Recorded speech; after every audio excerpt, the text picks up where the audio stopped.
Question number 1. Why didn't you attempt this question? Sir, I got confused in the last option, sale and purchase of labor service at a price called wage rate. So I thought, and first one is, I know that it was wrong, public and private, because it is only a private ownership of means of production. Okay, so you knew that first statement is wrong. Yes, sir. You got your answer because in 20. A, C, and D there is one option. So you don't even need to go through second and third option. Yes. Right. So see, while solving any question, after reading the statements, you also have to go through the options first. Yes, sir. Okay. Here, if you knew that the first statement is wrong, then got your answer in first statement itself. Then second question. This first one, I knew that it was not correct because it is not only about normal residents, like it is about other residents also. But second one, I thought it is correct, sir. So I marked only 2. No, actually, the normal resident will include the citizens as well as non-citizens. No, yes. Okay, so normal resident part is correct. Okay. Okay, but this part is wrong. Okay, so this part. Value of all final goods and services. Final goods. Okay, Yes. because goods and services can be intermediate as well. Correct. Okay, and normal resident part is good because in GDPs, the contribution of whoever is residing in India will be considered. So he can be Indian, German, Pakistani, Chinese, anyone. Okay, if he is residing in India and he is producing something or selling something, then that will be considered in GDP. Okay, so GDP is basically a territorial concept. Okay, then after that, in the second, GNP, normal resident in the domestic territory in the country. Okay, so GNP is basically a that citizen-centric concept. Okay, gross national product will involve the contribution or the production by Indians only. Okay. Okay, so suppose you move to US and you are producing something in the US.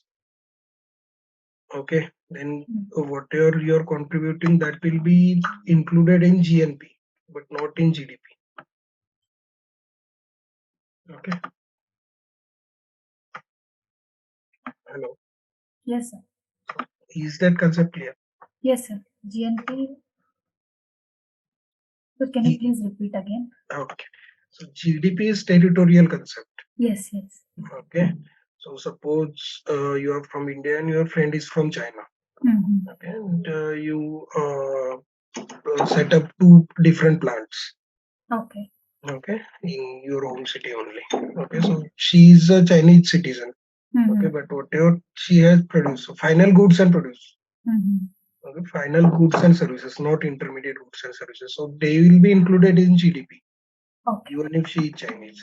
Okay. But suppose you and your friend went into China and you establish a manufacturing unit in China. Okay. So whatever you are producing in China won't be included in the GDP of India. Okay. But it will be included in GNP of India. Okay. So you just remember it like that. In the GDP, it is a domestic. Domestic and it is a territorial concept. So domestic means whatever is produced domestically, that will be considered. Yes. Okay. Who produced it won't matter. Okay. So GNP is a national, gross national product. So N means nationality. So the goods and services produced by the nationals only, Indian nationals only. Okay. So that's both of these statements will be wrong. Now is this concept clear? Yes, sir. And also just read the explanation of that. So that you will understand the difference between gross and net. Question 8. So I am little confused with this inflation.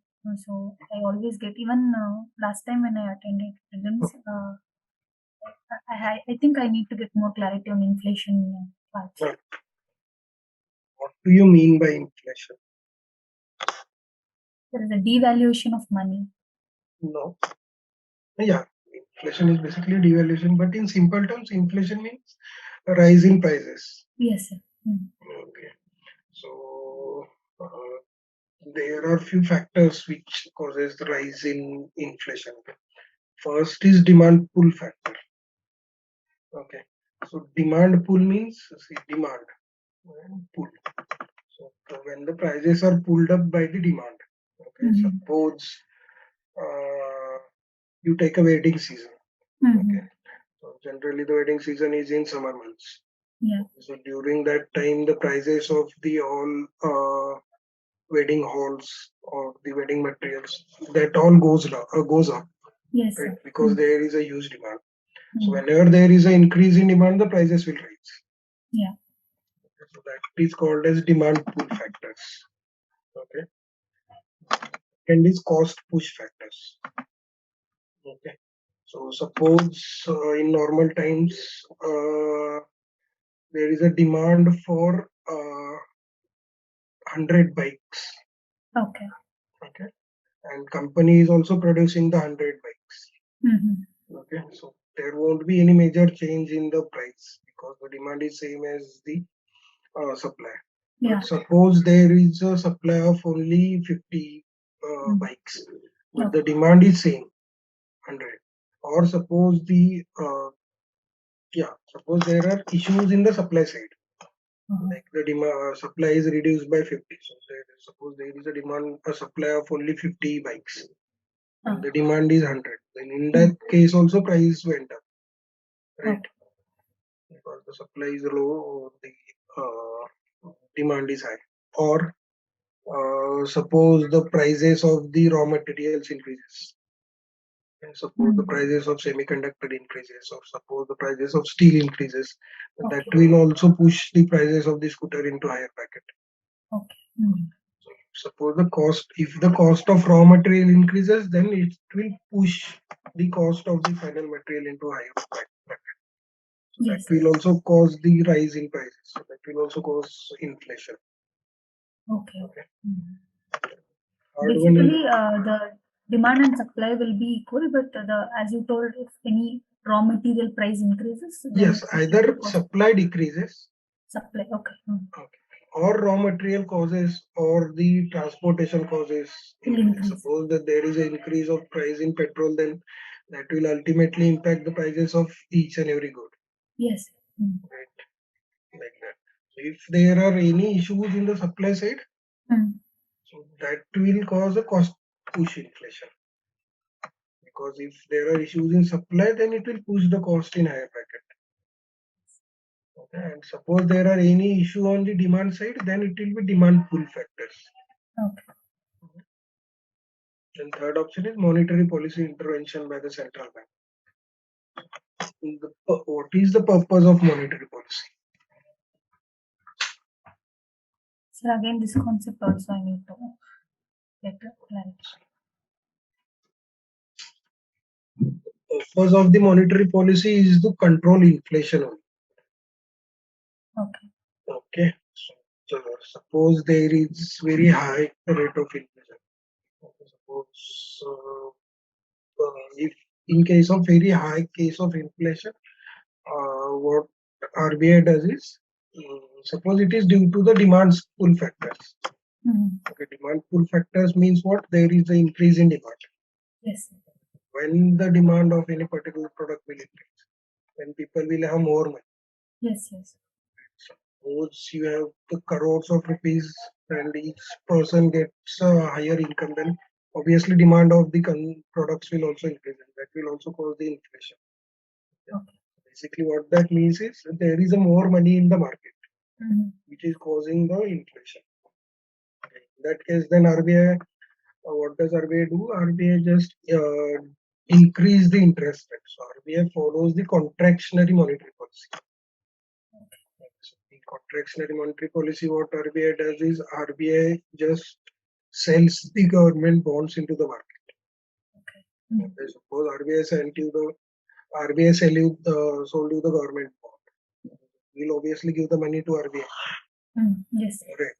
So the money with you will decrease. Decrease the supply, money supply. And you can't use the government bond in transaction. You just have to keep it into your cupboard. Okay. Right. So obviously the money supply will decrease. Yes. That will then reduce the inflation. But suppose the opposite is happening, like during the COVID lockdown period, there was no demand. And to generate the demand, what does RBI do? RBI just buys the government securities that are from you. So there is a lockdown and you don't have the money, but you have the bonds. So what does RBI do? RBI just buys the government securities from you. So we'll obviously get the money from here, right? That then if you get the money, then you will obviously spend. Yes. That will then again regenerate the demand. That's the role of monetary policy of RBI. Okay. During the inflation, follow the contractionary monetary policy. During the recession, follow the expansionary monetary policy. Okay. Now you tell me what will be the answer of this question. I already saw. So. No, then you explain the fourth statement. Sir, here the option 4 is wrong because you said it is contractionary monetary policy, but option says it is contractionary fiscal policy of the government. No, even contractionary fiscal policy is also same.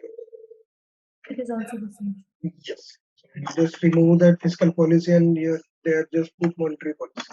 Now you explain contractionary monetary policy. Then if it is monetary policy, then all the options are correct. No. How contractionary monetary policy will cause inflation? Oh, sorry. If it is inflation, it is expansionary policy. What is the question? Which of the following given below are the causes of inflation? Yes. What does that mean? Which of the following causes the inflation? Right. Yes. So what will happen in case of contractionary monetary policy?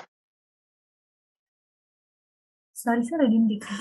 So what will happen in case of contractionary monetary policy? So in contractionary monetary policy, the money supply will decrease. Okay. So what will happen? So inflation is nothing but it is the increase of money supply in the market. Yes. So that is wrong. What will happen in case of contractionary monetary policy? Sorry, sir. What will happen in case of contractionary monetary policy? RBI will buy government bonds and securities from the bank.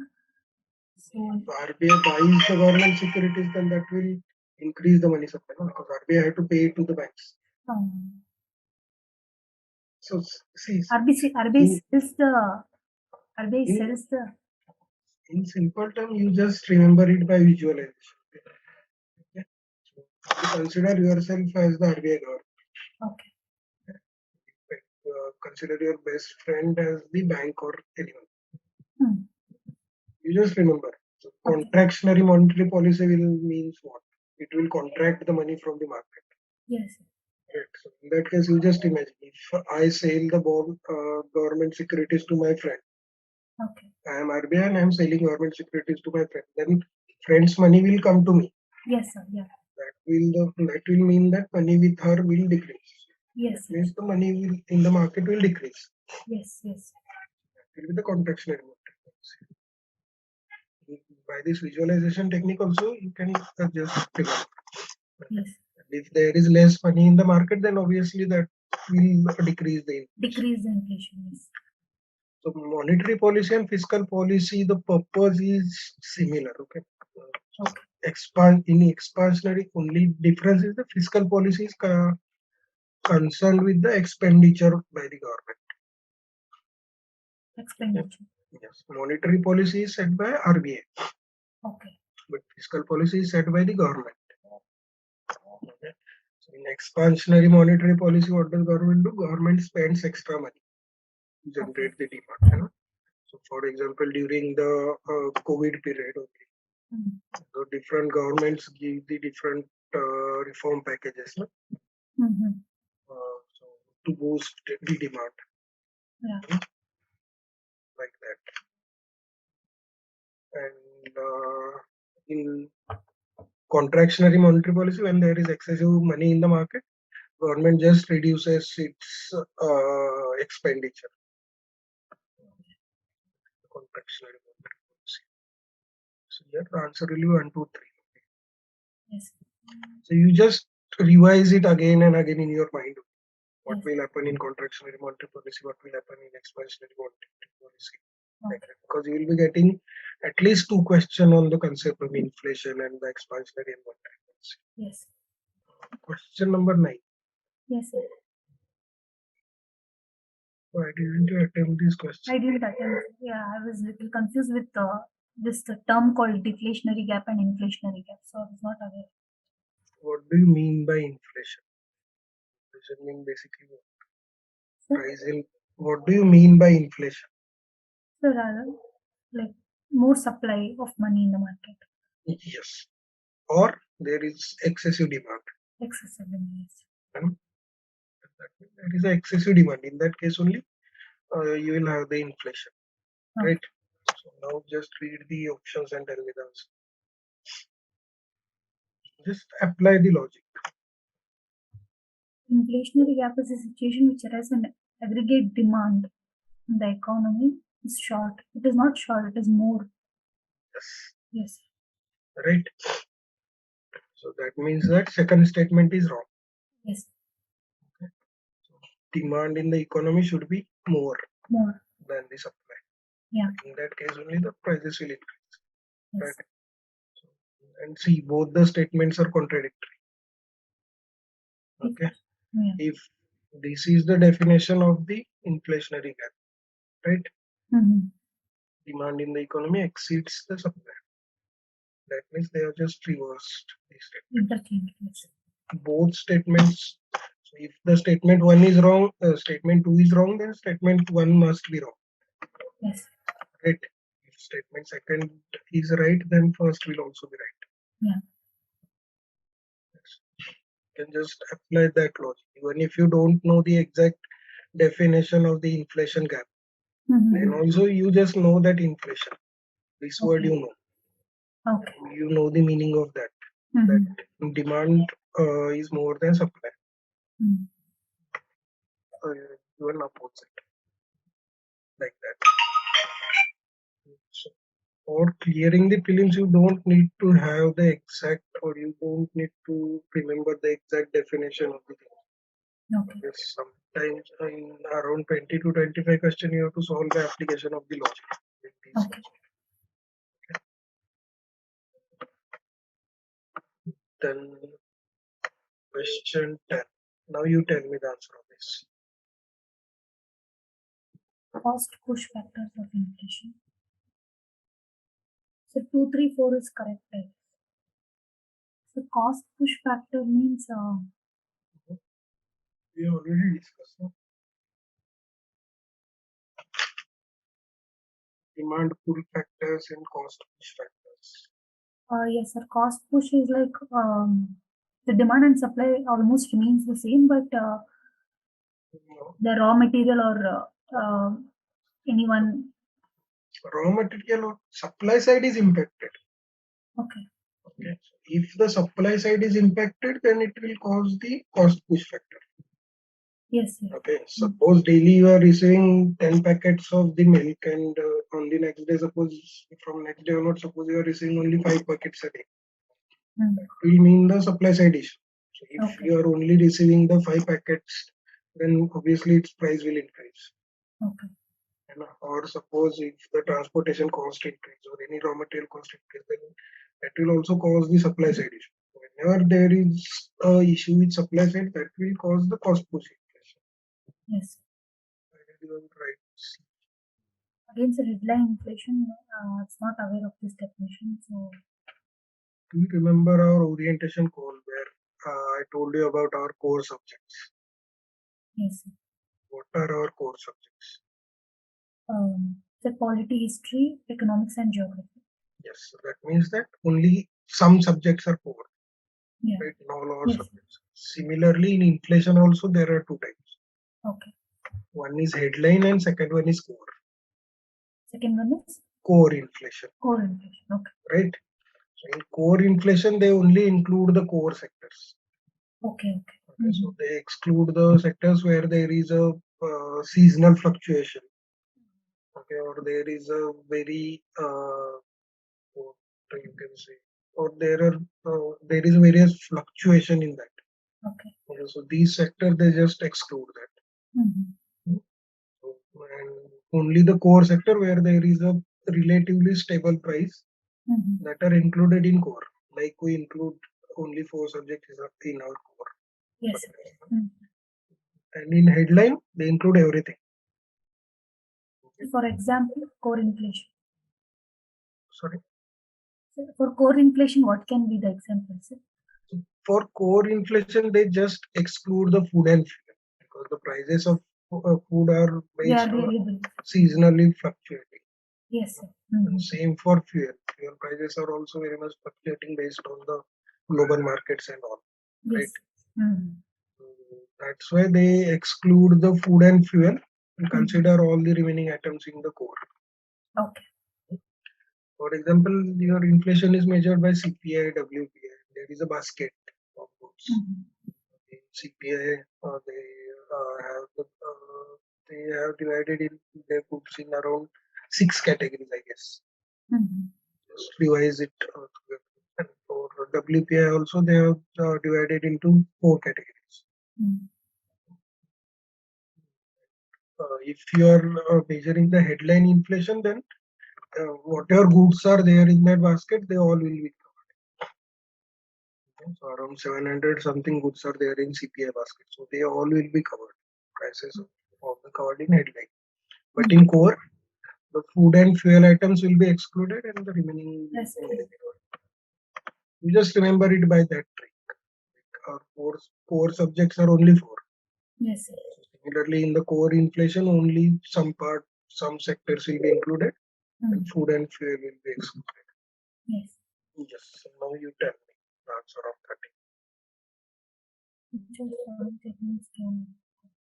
Inflationary monetary policies focus on increasing the money supply in economy. First one is correct. Increasing the money supply means the government will spend more, right, sir? The expenditure will be more. It is implemented by increasing the interest rates.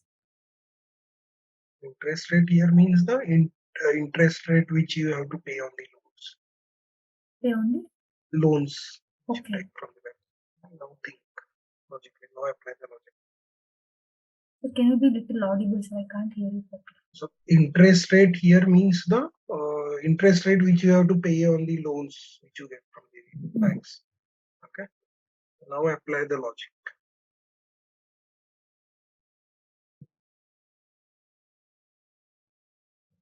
So, since the expenditure is more in expansionary monetary policy, the interest rate should be less, I guess. Yes, correct. Because so 1 is correct and 2 is wrong. Why interest rate will be less in case of expansion? If interest rate is less, then we can have more loans and we can spend. Yes, correct. That's the logic. Okay. What will happen in contractionary monetary policy? Contractionary monetary policy, the money supply will increase. In expansionary, see, you just remember the words expansion and contraction. Contraction, sorry sir, the RBI will sell the government, as you told the example of me and my friend. So I will be selling her she will be giving her money so that her money supply will, her money will decrease. Yeah. So expansion will mean increase in money supply. Expenditure. Increase in money supply, expenditure, then contraction means decrease in money supply. Decreasing, yes. Subscribe to our YouTube channel and press the bell icon on the YouTube app and never miss another update from Civil's Daily.